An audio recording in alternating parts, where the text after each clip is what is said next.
As a star, unaccompanied, moves in heaven, No. uncompanioned. As a star, uncompanioned, moves in heaven, unastonished by the immensities of space, traveling infinity by its own light. The great are strongest when they stand alone. A God given might of being is their force, a ray from self's solitude, a ray from self's solitude of light, the guide. The soul that can live alone with itself meets God. Its lonely universe is their rendezvous. Yes. Its lonely universe is their rendezvous. So we see here that Narad is speaking of Savitri. Mm. And he says that, speaking specifically about her, that she is able to live alone with herself and therefore can meet God. Mm. So she is one of the strongest because she stands alone. Mm. There's no one to help her here. Mm. She's totally alone. She has a God-given might of being as her force, and this ray of from self-solitude of light is her guide. The ray is her guide, of course. And then he says the soul that can live alone with itself meets God. Its lonely universe is their rendezvous. Very true. Mm. The rendezvous is a prearranged meeting place, huh? Yeah, yeah, You're clear on that. yeah. So we'll continue now because it becomes very, very profound now. Very profound.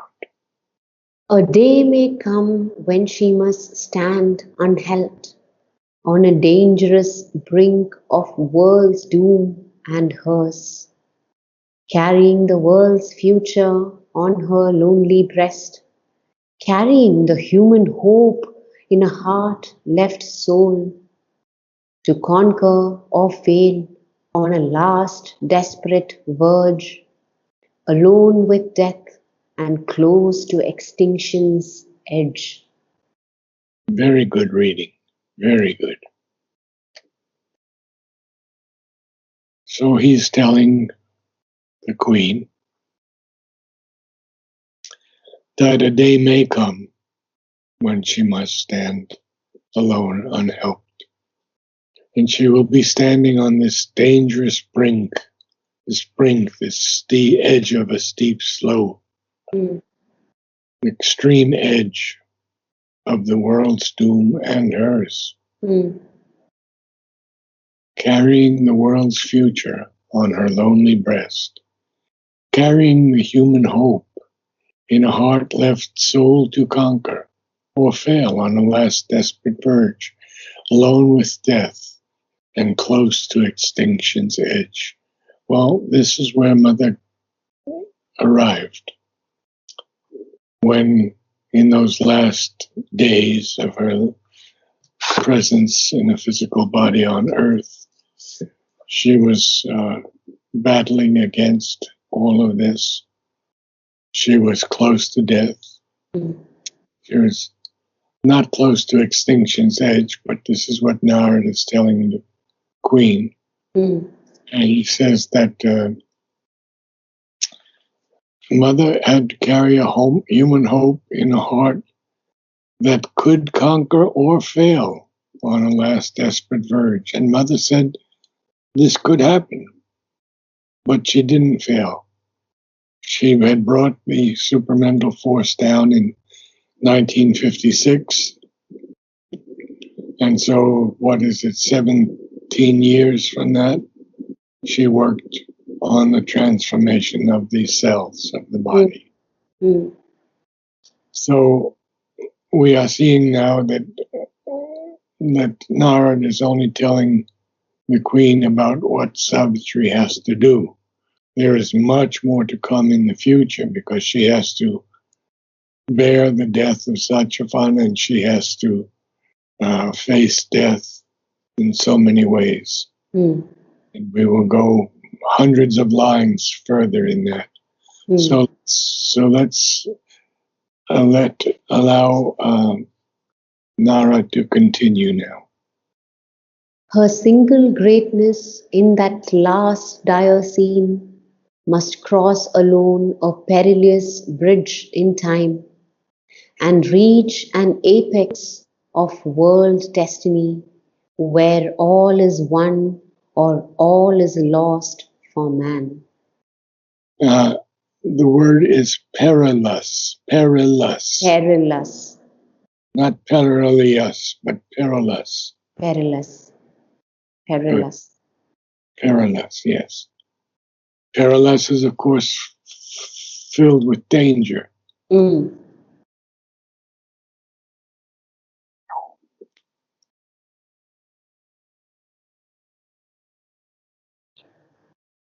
So he's speaking now of her greatness in that last dire scene. Dire scene is a scene, a desperate scene, Yeah. misfortune or something like that. Something that's dire has that feeling to it. Mm. Causes great fear or suffering. It's dreadful, it's terrible, whatever. Indicates trouble. So her last greatness in that last dire scene, she must cross alone. Again, it's alone that Savitri has to cross this Mm. perilous bridge in time. Yeah. We've done time before, I believe. Yes. And she has to reach an apex. That's a climax or a peak, Mm. world destiny.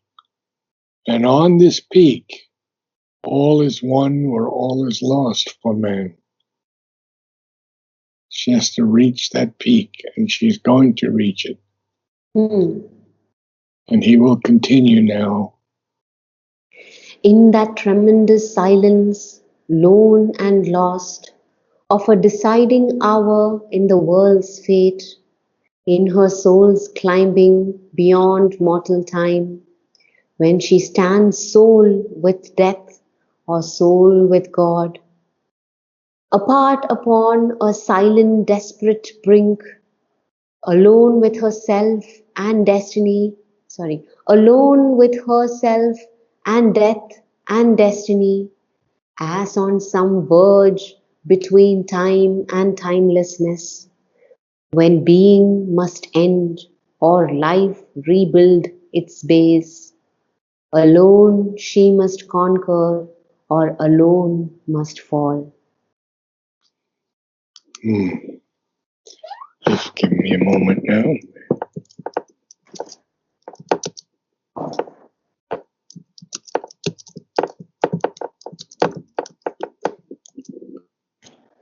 Okay, so we have Cambridge Dictionary, the pronunciation of climb.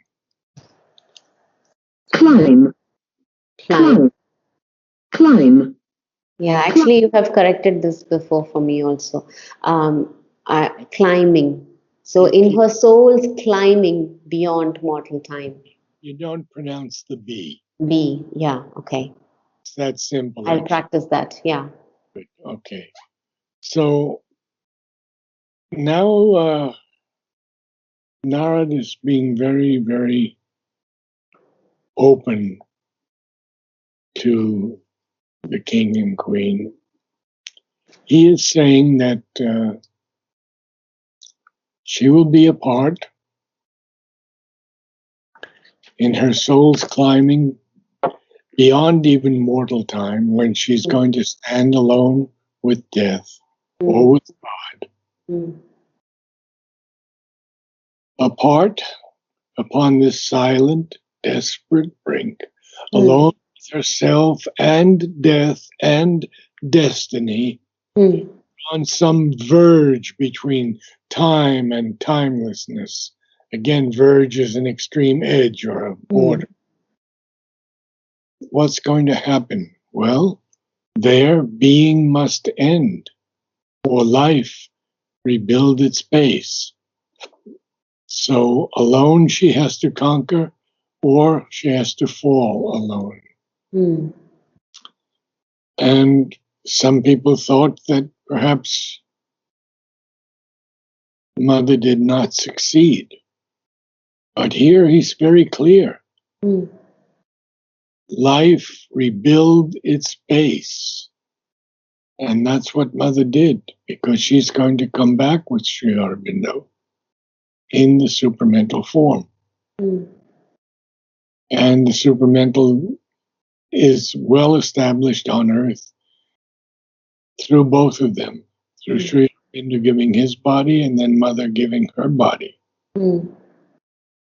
So he says, alone she must conquer, or of course, alone must fall. Why? Because no human aid, and we can continue there. Narad, we have not read Death and God. Oh my goodness. And death is huge. Okay. So, Death. yeah, I Because have it. death is capitalized here. Yeah, Good. Okay. death. For the spiritual seeker, death is only a passage from one form of life to another, and none is dead but only departed. In Letters on Yoga, death has no separate existence by itself. It is only a result of the principle of decay in the body, and that principle is there already. It is part of the physical nature. At the same time, it is not inevitable. If one could have the if one could have the necessary consciousness and force, decay and death is not inevitable. But to bring that consciousness and force into the whole of the material nature is the most difficult thing of all. At any rate, in such a way as to annul the decay principle. Yes. I mean, here, Sri Aurobindo, and in other places, he tells us that if the body were more plastic and it could evolve at the rate of the other parts, the mind, the higher mind especially, it would not have to leave. Mm, Because the body is heavy, dull, the least inclined towards transformation, we have to leave it so we can take new bodies to continue the progress of the psychic being. mm, So he says that death has no separate existence by itself. And this, of course, death is going to argue with Savitri, but mm, we're not there yet. yeah. He says it's only a result of the principle of decay in the body. And that principle is there already. Well, there are, these great thinkers who say, uh, from the moment we're born, we begin to die. Mm, Because that principle is there already in the body. Sri Aurobindo tells us so clearly and so succinctly. And he mm, says it is part of the physical nature.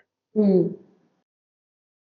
So we have a span of life, however many years that may be, and the moment we're born, we begin to use up that span and proceed towards death.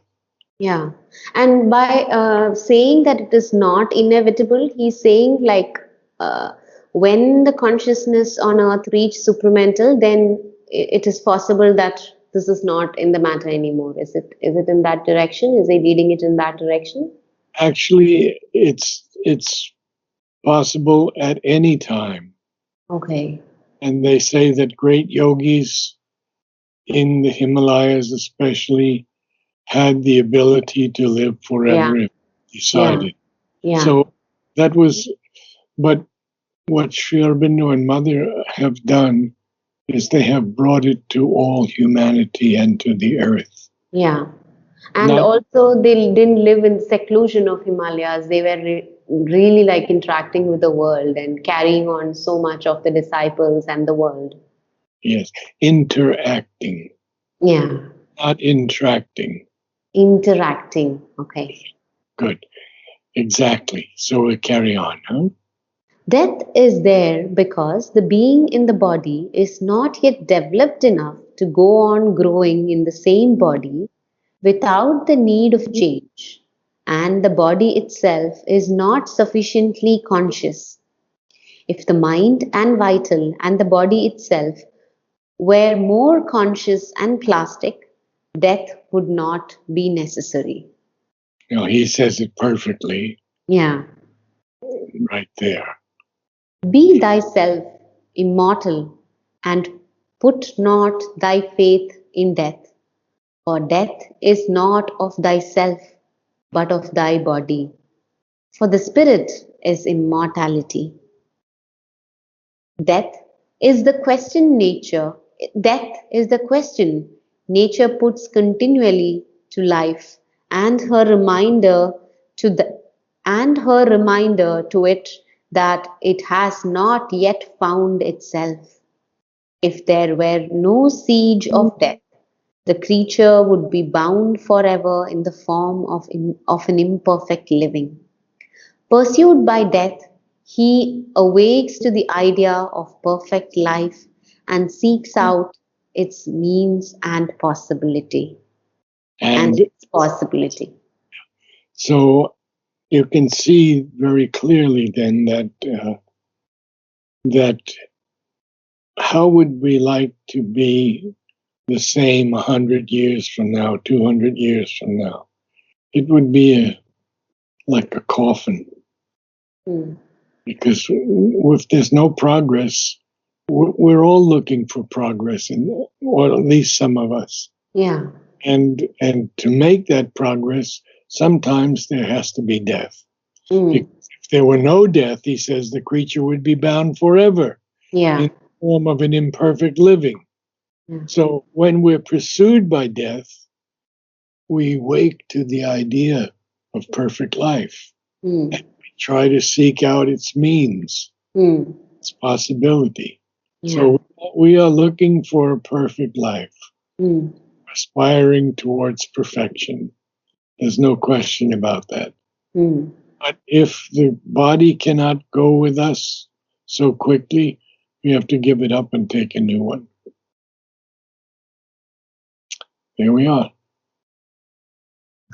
We have to face the future's offer of death as well as its offer of life. And it need not alarm us, for it is by constant death to our old names and forms that we shall live most vitally in greater and newer forms and names. How positive he is with this. Yeah. Death has no reality except as a process of life, disintegration of substance and renewal of substance, maintenance of form and change of form are the constant process of life. Death is merely a rapid disintegration subservient to life's necessity of change and variation of formal experience. Even in the death of the body, there is no cessation of life.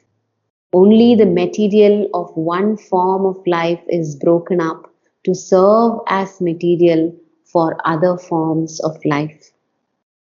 And we see so clearly how true this is. Hmm. Um, person dies, and if they're burned, the ashes go into another form of life. If Hmm. if they're buried, eventually the creatures of the earth consume them, Correct. their growth. Yeah. So we are continuing now. Of course, that is the real fact. Death is only a shedding of the body, not a cessation of the personal existence. A man is not dead, because he goes into another country and changes his clothes to suit that climate. Man born into the world revolves between world and world in action of Prakriti and Karma. Purusha in Prakriti is his formula.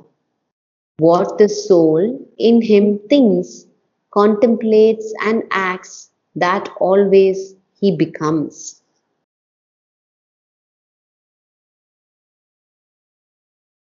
All that he had been determined his present birth, and all that he is thinks thus in this life up to the moment of his death determines what he will become in the worlds beyond and in lives yet to be. Mm. If birth is a becoming, death is also a becoming, not by any means a cessation. Yes. There is no such thing as death, for it is the body that dies, and the body is not the man. That which really is cannot go out of existence, though it may change the forms through which it appears, just as that which is non existent cannot come into being. The soul is and cannot cease to be. This opposition, this opposition of this opposition of is and is not, this balance of being and becoming, which is the mind's view of existence, finds its end in the realization of the soul as the one imperishable self by whom all this universe has been extended. Finite bodies have an end, but that which possesses and uses the body is infinite, illimitable, eternal, indestructible.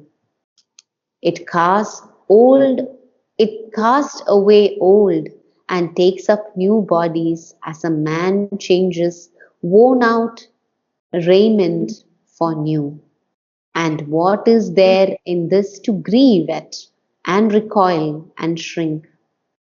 This is not born, nor does it die, nor is it a thing that comes into being once and passing away will never. I'll read that sentence again. This is not born, nor does it die, nor is it a thing that becomes into being once and passing away will never come into being again.